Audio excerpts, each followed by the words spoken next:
La mesure de l'intégration d'une conscience vibratoire, c'est dans l'expérience. C'est-à-dire, c'est dans les choses que vous vivez concrètement dans la vie de tous les jours. Donc, les oppositions du quotidien.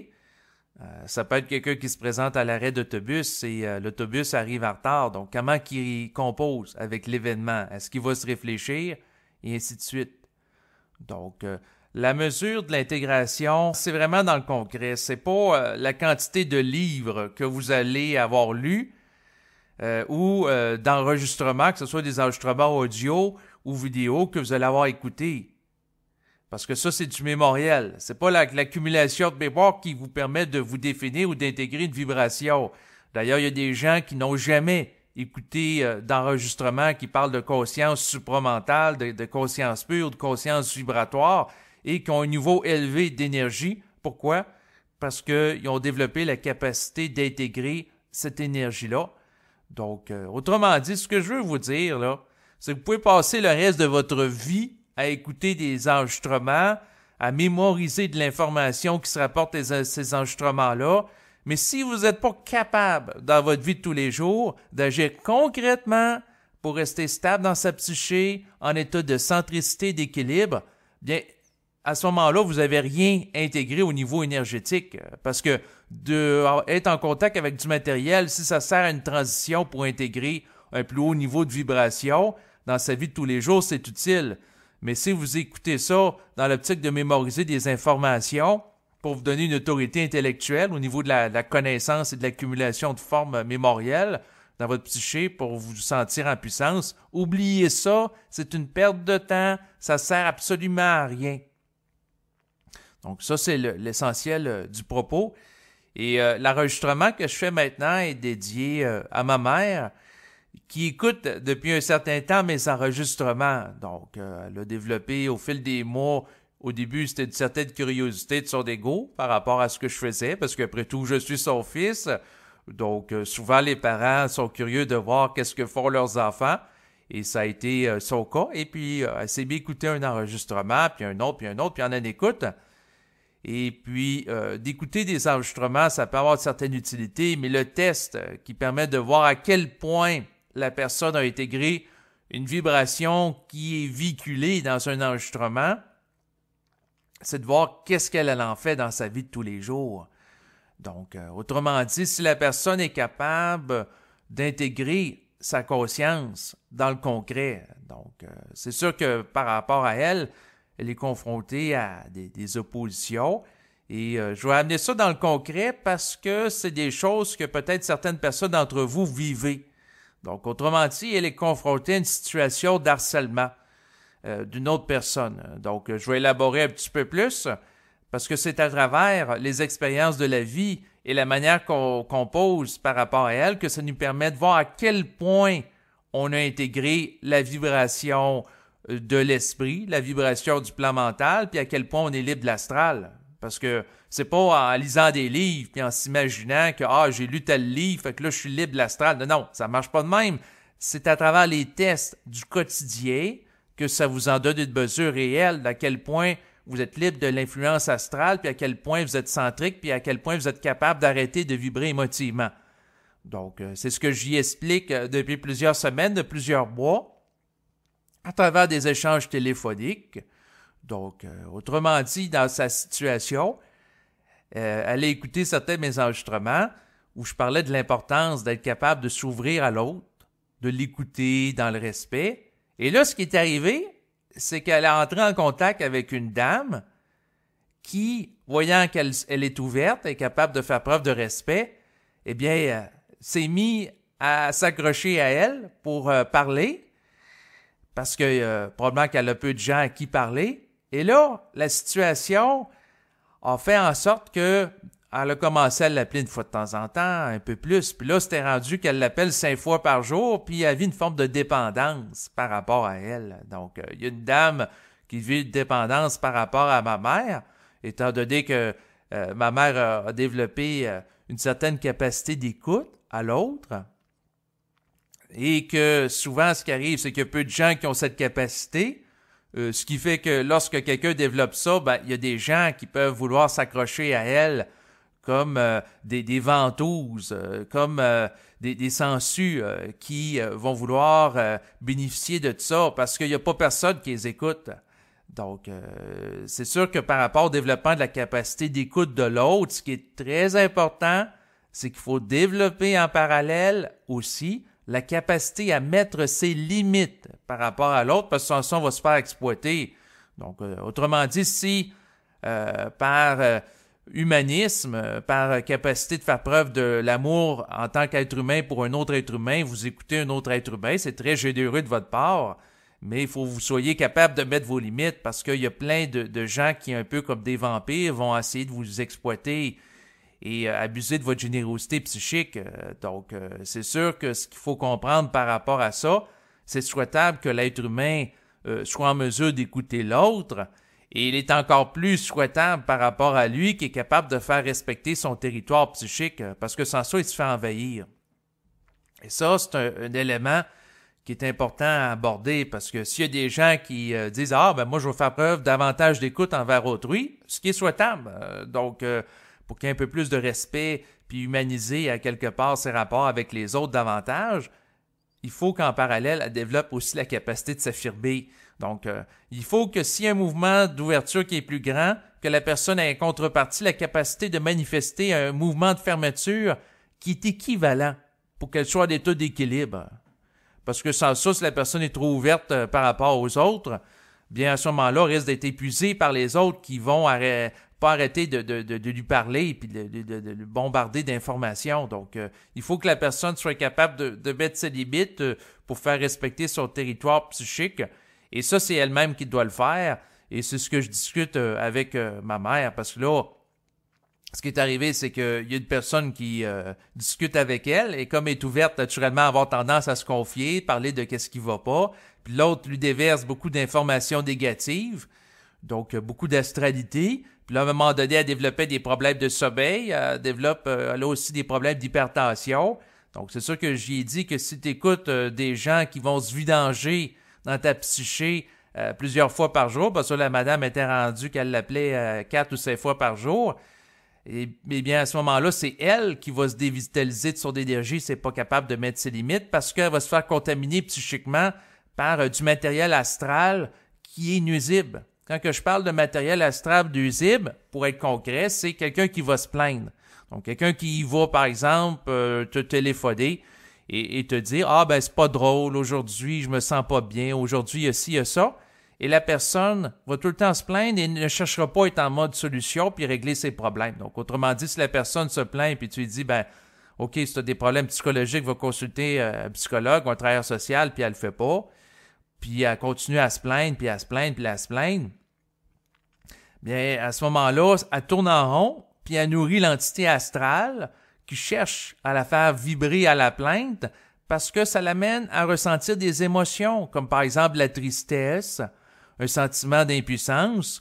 Et plus que la personne génère des émotions, et plus que l'entité astrale se nourrit de l'énergie vitale que la personne va à ce moment-là utiliser pour générer l'émotion. Donc, autrement dit, il y a des êtres de nature invisible qui vont se nourrir des émotions qui sont générées par les êtres vivants. Et eux autres, leur intérêt, c'est de garder les gens dans un état d'impuissance, puis de se plaindre à travers la parole, sans passer à l'action pour régler les problèmes et rester dans un état de stagnation psychique. Donc, d'un côté, l'être humain se dévitalise, puis en même temps, ben, c'est sûr que c'est l'entité qui amène ce comportement-là, parce qu'après tout, la pensée vient d'ailleurs, qui vont induire la personne à se plaindre constamment pour bénéficier de son énergie vitale qu'elle va convertir en énergie émotionnelle, parce que elle, ça lui permet de se sentir vivante puis exister par procuration à travers l'être humain qu'elle influence. Donc, c'est assez subtil.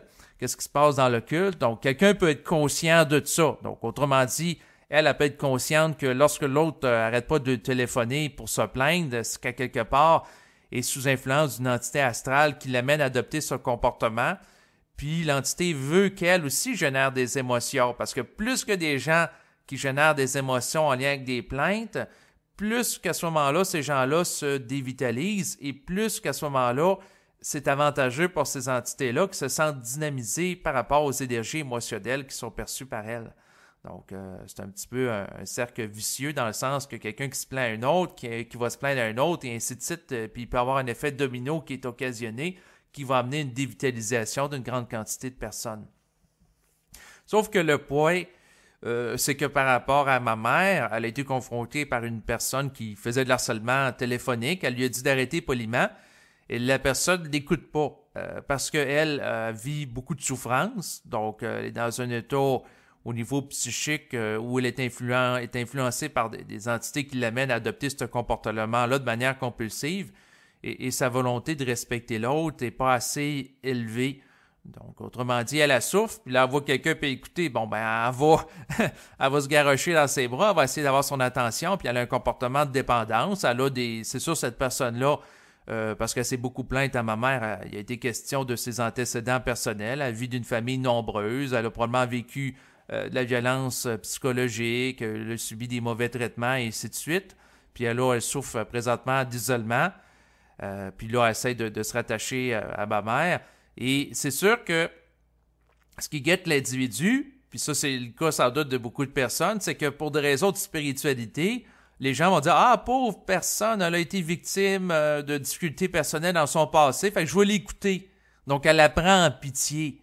Donc prendre quelqu'un en pitié, ça peut amener ce comportement-là à caractère spirituel, une dévitalisation, parce que là, si on prend quelqu'un en pitié puis on accepte que cette personne-là nous appelle 4 ou 5 fois par jour puis nous bombarde de téléphones qui vont nous gruger de l'énergie parce que ces téléphones-là amènent une vibration astrale qui est liée à la plainte, à la tristesse. Donc, si on est exposé à une vibration psychique qui est dévitalisante et on nourrit ça, ben c'est nous-mêmes qui se dévitalisent. Puis là, après ça, ma mère, elle vient me parler au téléphone puis elle dit « Là, j'ai des problèmes de sommeil, je fais de l'hypertension en lien avec ces téléphones-là. » Là, j'ai dit, ben, arrête à ce moment-là de répondre au téléphone. Dis à la personne que tu n'es plus intéressé à discuter avec elle. Puis là, elle l'a fait, mais elle dit, ah, elle comprend pas. Ben, j'ai dit, ferme le téléphone. Puis là, elle dit, ben là, je peux pas faire ça, c'est impoli. Ben là, si tu veux pas fermer le téléphone, j'ai dit, ben, à ce moment-là, l'autre personne va continuer à te pomper ton énergie vitale. Elle va continuer à se plaindre devant toi. Si tu mets pas des limites, l'autre arrêtera pas. Donc, à ce moment-là, elle dit, ben là, je peux pas arrêter de l'écouter. Elle vient d'un milieu difficile, elle a eu une enfance difficile. Ouais, mais c'est pas parce qu'elle a eu une enfance difficile que ça justifie qu'elle te fasse de ta vie un calvaire puis que toi, tu te ramasses avec une vie difficile. Donc, vous voyez où est-ce que ça va.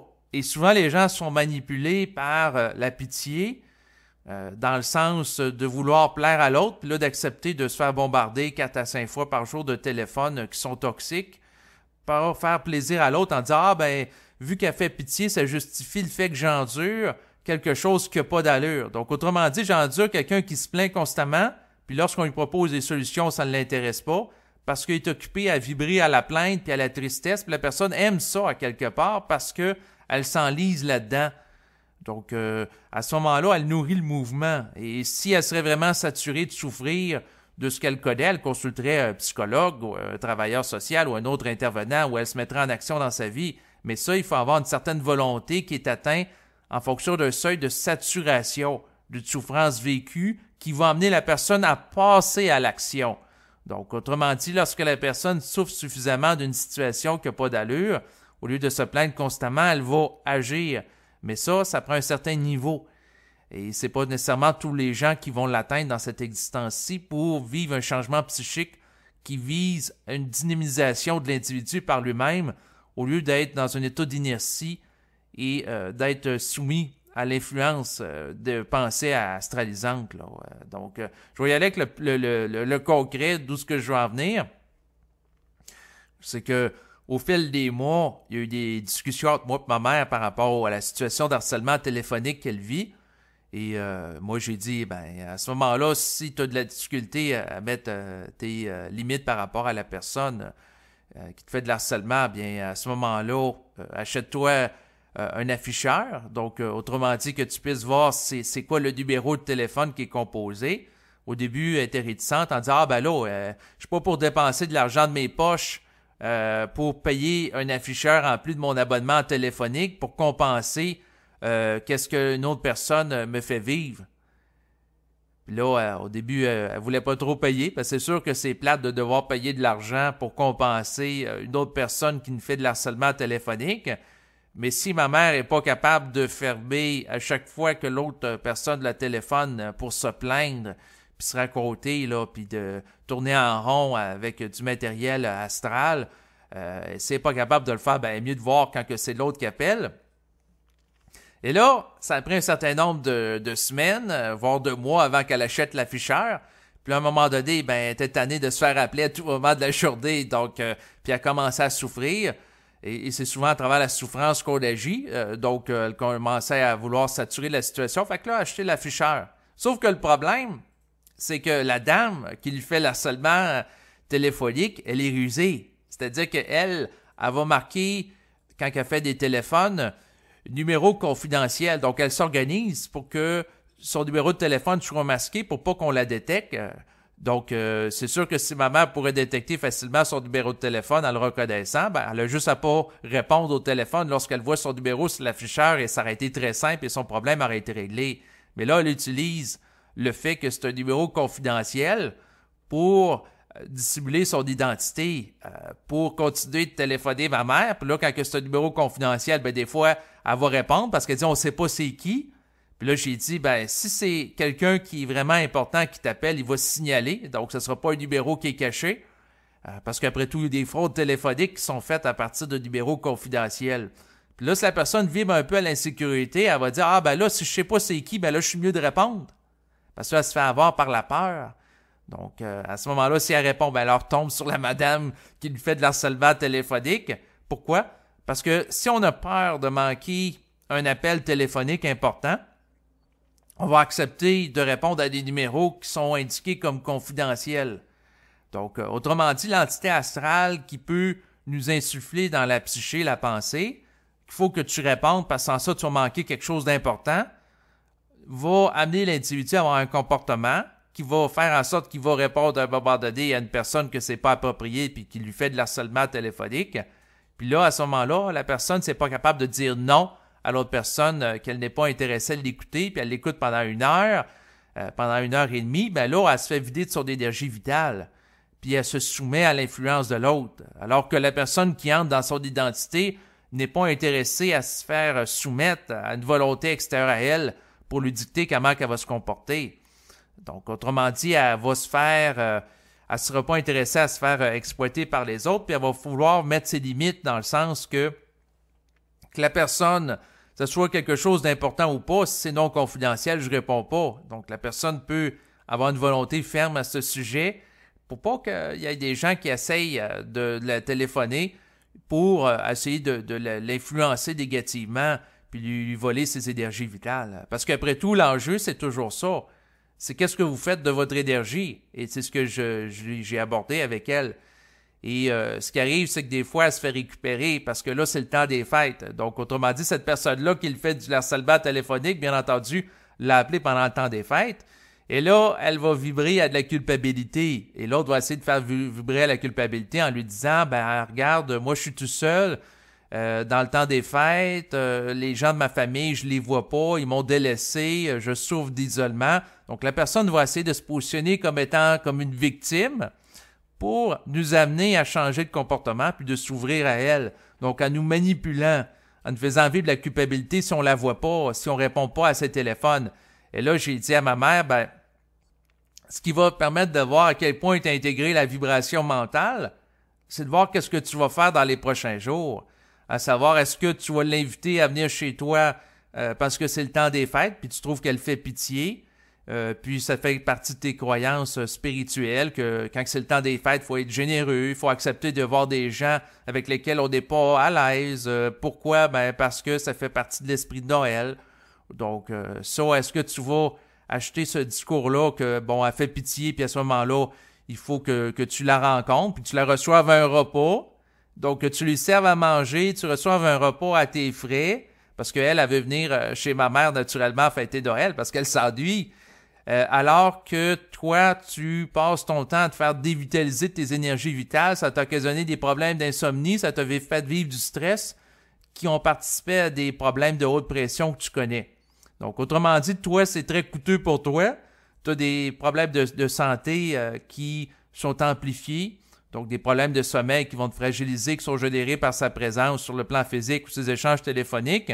Puis toi, pour leur remercier de tout ça, tu vas lui donner un beau repas de Noël que tu vas faire par amour pour elle, puis par générosité, parce que tu trouves qu'elle fait pitié. Voyons donc, ça n'a pas de bon sens. Puis là, quand je discute avec ma mère de ça, elle me dit d'un côté qu'elle souffre de ces échanges-là téléphoniques, mais elle a difficulté à y mettre fin. Puis même si elle a l'afficheur, des fois, elle va répondre au téléphone, au cas où que c'est quelqu'un d'important, parce qu'elle vit à la peur de manquer un appel téléphonique important. Donc, c'est ce qu'elle vit. Et les gens qui vivent le processus de conscientisation, tout comme elle, peuvent être tirés intérieurement entre le côté astral qui nous fait vibrer à de la culpabilité en nous amenant à vouloir accepter de rencontrer des gens pour des raisons de pitié, puis que la personne, c'est pas drôle ce qu'elle vit, c'est une victime qui souffre de la vie, etc. Puis le côté mental qui est, moi je fais respecter mes limites, puis il n'y a pas n'importe qui va rentrer dans mon territoire psychique, puis encore moins chez moi. Puis c'est pas vrai que je vais recevoir quelqu'un, puis je vais y faire gratuitement des repas, alors que la personne, pendant des mois de temps, elle n'arrête pas de me faire de l'harcèlement téléphonique. Donc, c'est pas vrai que je vais lui donner de mon énergie et du temps à l'accueillir avec le sourire, alors que la personne va chercher constamment à m'exploiter. Puis là, ma mère, quand que j'y reflète la situation de mon point de vue, puis qu'elle ressent aussi la vibration que derrière, là, elle vit un dilemme entre est-ce que je la reçois pour des raisons de pitié spirituelle ou je mets mes limites, puis non. Dans le sens que je fais respecter mon territoire psychique, puis je garde une volonté ferme. Et là, c'est ça qui est difficile, parce que souvent, les gens vont faire des rechutes. À un moment donné, les gens vivent un peu plus au niveau mental. Fait que là, quelqu'un les appelle pour parasiter leur énergie. Ils vont être capables de dire non, moi je suis pas intéressé. Puis là, il y a une entité astrale qui se glisse dans leur psyché, qui les amène à dire ah ben elle c'est une pauvre victime, c'est une pauvre vieille dame, c'est une personne qui a une enfance difficile, fait qu'écoute-la. Donc elle reçoit cette pensée-là astrale, puis là elle joue le jeu de l'astral, fait que là qu'est-ce qu'elle fait la personne? Ben elle écoute l'autre personne par téléphone qui va tout se dévider de ses contrariétés et de ses frustrations pour des raisons de pitié spirituelle. Puis là, à un moment donné, la personne en a saturé en disant « Ben là, ça n'a pas de bon sens, je peux pas passer ma vie à me faire appeler 4 ou 5 fois par jour par une autre personne qui vient me parasiter mes énergies. Fait qu'il faut que ça prenne fin. » Fait que là, la personne, dans un mouvement un peu plus mental, va dire « Ben là, je vais acheter un appareil qui va permettre de connaître son numéro de téléphone, donc un afficheur. Puis là, je ne vais pas répondre à n'importe qui. » Puis là, quand la personne reçoit un téléphone dans le concret, c'est parce que c'est à travers l'expérientiel que vous êtes testé, là, elle dit « Ah, ben au cas où c'est quelqu'un d'important, je vais aller répondre. » Puis là, si la personne qui lui fait de la médisance, la madame, ben là, vu que ma mère a la difficulté à dire d'or, puis de s'affirmer, puis de mettre fin rapidement à un téléphone, puis de encadrer la conversation, ben là, elle écoute, puis là, elle se fait dévitaliser, puis elle dit « Ah, ben là, je peux pas arrêter d'écouter comme ça, c'est pas poli, c'est pas fin. » Donc, la spiritualité qu'elle a l'amène à écouter une personne qui va passer son temps à se plaindre, puis elle ne mettra pas ses limites, puis à un moment donné, elle est tannée. Fait que là, elle dit, faut que je fasse quelque chose. Puis là, j'ai dit, faut que tu mettes tes limites. Puis là, elle va dire, ben là, c'est pas évident.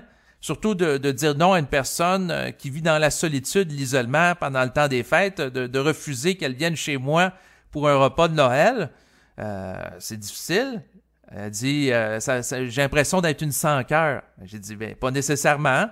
T'es quelqu'un qui te respecte, c'est tout simplement ça. T'as rien contre elle. Puis si la personne a envie des difficultés puis elle se plaint constamment, proposer de consulter une travailleuse sociale ou un psychologue. Après tout, il y a des services gratuits au Québec qui sont offerts dans les CLSC. Donc, autrement dit, puis là, j'ai hâte de voir qu'est-ce que maman va faire parce que des fois, elle vibre plus à l'astral, fait qu'elle va l'écouter. Puis quand elle vibre un peu plus au plan mental, ben non, il faut que ça arrête, il faut que je me mette en action pour que ça change. Mais c'est le jour où elle aura totalement intégré son principe de volonté d'être bien dans sa peau, puis de pas souffrir de d'autres personnes, qu'elle va mettre un nom qui va être catégorique, ferme, clair, puis elle ne sera plus aucune porte ouverte à l'autre pour en revenir, puis sombrer dans l'astralité. Mais pour ça, ça prend de la volonté. C'est souvent à travers la souffrance puis l'exposition à des personnes toxiques que la personne qui a à développer la volonté va le développer. Autrement dit, souvent quand ça va bien dans la vie, on n'a pas besoin de s'affirmer.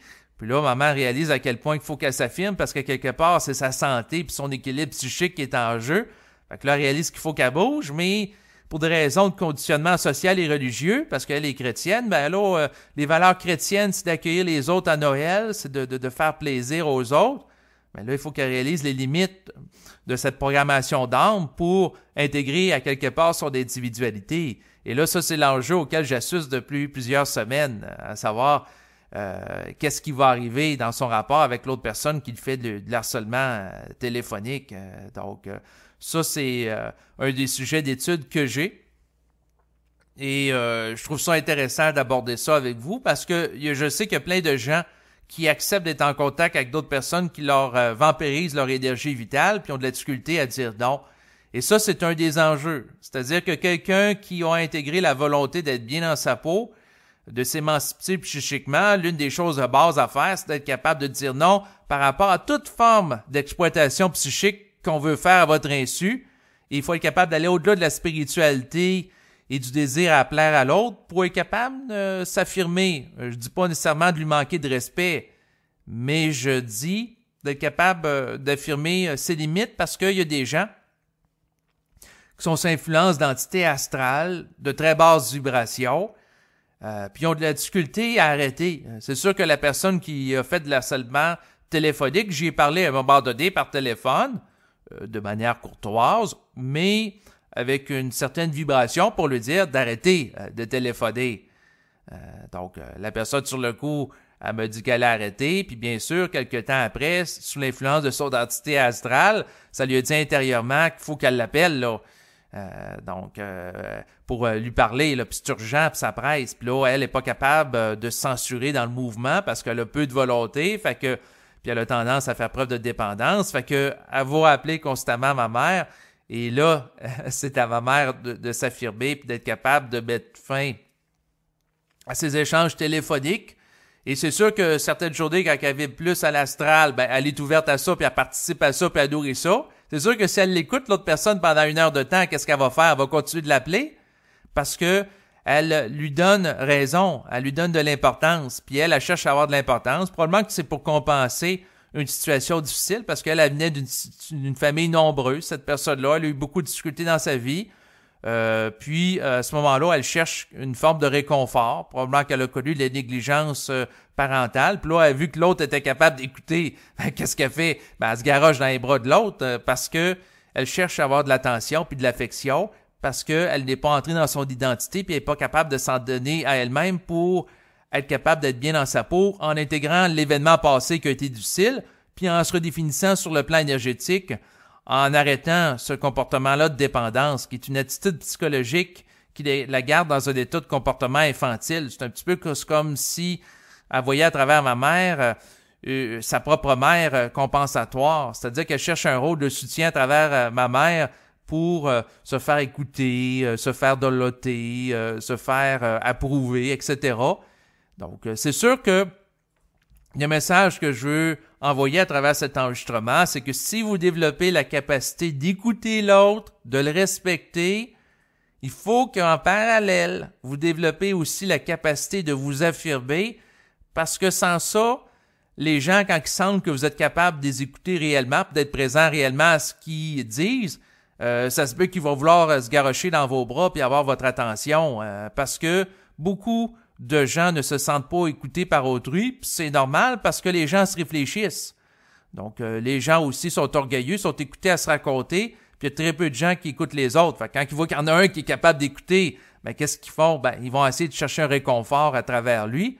Et si vous ne mettez pas vos limites, ben, vous risquez d'être exploité par ce type de personnes-là qui vont venir vampiriser vos énergies vitales. Donc, parce que des gens, quand ils voient que les autres essaient de les vampiriser, ben là, ils tombent dans l'autre polarité. Ils veulent plus écouter personne, ils veulent rester dans leur coin, puis là, ils restent plus dans un mouvement de retrait. Fait que le point, c'est pas être dans un mouvement de retrait puis d'éviter les autres. C'est être capable d'être en contact avec les autres tout en encadrant la relation pour pas que la relation soit à notre désavantage puis s'empiète sur nos énergies vitales. Parce que sans ça, c'est là qu'on est dévitalisé, c'est là qu'on s'expose à un affaiblissement du système immunitaire, c'est là qu'on s'expose éventuellement à des maladies, puis c'est là qu'on s'expose aussi à des formes d'exploitation financière, parce qu'il y a des gens qui vont utiliser la pitié pour nous demander qu'on leur prête de l'argent ou qu'on leur donne de l'argent. Puis ça finit plus. On a juste à penser dans le temps des fêtes, la période auquel je produis cet enregistrement, le fait qu'on reçoit beaucoup de sollicitations à droite et à gauche pour donner pour des organismes de charité. Donc, il y a des gens qui sont bombardés de lettres par la poste pour qu'ils offrent des montants d'argent à certains organismes qui leur donnent des cartes ou des collants à mettre sur des enveloppes. Mais ce qu'il faut comprendre par rapport à tout ça, c'est que si la personne se sent coupable parce qu'elle a reçu d'un organisme de charité, par exemple, des autocollants avec leur adresse postale pour mettre sur des enveloppes ou des cartes de Noël, puis elle va donner de l'argent, non pas parce qu'elle le veut réellement, mais parce qu'elle est en réaction à un état émotionnel de culpabilité, ben, elle nourrit l'astral. Puis les organismes de charité qui font ça au nom de raisons humanitaires ne le sont pas objectivement si elles cherchent à culpabiliser l'être humain en lui donnant des cadeaux pour le forcer en contrepartie à donner de l'argent. Parce qu'à ce moment-là, c'est une manipulation psychologique, puis à un moment donné, il y a des gens qui vont devoir s'ouvrir les yeux puis arrêter d'être dupes de ça. Donc, autrement dit, si l'organisme est vraiment humanitaire, c'est-à-dire qu'il cherche le bien-être de l'être humain, ben il agit en conséquence. Il ne cherchera pas à le culpabiliser en disant que si tu donnes pas d'argent parce que je t'ai donné un cadeau, t'es pas fin, ou que si tu ne donnes pas d'argent, il y a un certain nombre de personnes qui meurent à tous les jours de faim ou de cancer ou de telle maladie, en utilisant des statistiques pour sentir coupable l'individu qui reçoit l'information en disant « Ah, si tu donnes pas d'argent, il va y avoir, je sais pas moi, 1000 personnes qui vont crever du cancer ou 100 000 ou... » Non! L'organisme peut demander de l'argent, c'est correct, mais si l'organisme cherche moindrement à culpabiliser l'individu dans son approche, dans sa méthode, bon, on peut dire que l'organisme n'est pas totalement humanitaire et est influencé par de l'astral. Donc, c'est sûr qu'il faut mettre ses limites. Quelqu'un qui met ses limites là, par rapport à la sollicitation, que ce soit au téléphone ou les lettres, il est capable de recevoir un paquet de lettres par la poste d'organismes, entre guillemets, humanitaires qui lui donnent des cadeaux, puis lui, il donne rien s'il n'a pas la vibration de donner quelque chose. Donc, puis il se respecte là-dedans. Mais si moindrement, il vibre à la culpabilité, là, il se fait astraliser, puis là, à ce moment-là, il est sous l'influence d'une force extérieure à lui qui va dilapider ses énergies vitales. Donc, de être capable d'arrêter de se faire voler ses énergies vitales, c'est très difficile et c'est ce qui permet de voir concrètement dans la vie pratique entre quelqu'un qui a intégré la vibration mentale puis l'autre qui ne l'a pas intégrée. Donc, c'est à travers des tests de réalité comme ça, recevoir des lettres de sollicitation dans le temps des fêtes ou d'être victime d'harcèlement téléphonique, voir si on est capable de mettre fin à tout ça par soi-même, puis de s'affirmer, puis tenir son bout, sans vibrer à la culpabilité, sans agir d'une manière de réactivité émotionnelle, c'est-à-dire sans céder à ces téléphones-là en écoutant l'autre compulsivement ou en donnant compulsivement à des organismes de culpabilité. Donc, si la personne est capable de maintenir son bout sans être décentrée par ces éléments-là, même si elle reçoit une grande quantité d'appels téléphoniques ou une grande quantité de lettres par la poste, puis elle maintient son bout au fil des ans, au fil des décennies, c'est ce qui donne une mesure de sa capacité de centricité réelle à être capable d'être stable dans sa psyché puis d'agir en conséquence, donc sans être manipulé par l'astral. Et c'est tout simplement ça qui donne une mesure entre une intégration ou non, parce que quelqu'un peut écouter des centaines d'heures d'enregistrement ou 200 ou 500 enregistrements, mais si la personne ne change pas dans ses comportements, comme dit au début de l'enregistrement, ça ne sert à rien. Parce que là, moi, ma mère, elle a écouté peut-être une centaine d'enregistrements que j'ai produits, et ce que j'y ai dit, c'est que ce qui en donne la mesure de l'intégration de principes qui sont abordés dans les enregistrements, c'est qu'est-ce que tu en fais dans ta vie de tous les jours. C'est tout simplement ça.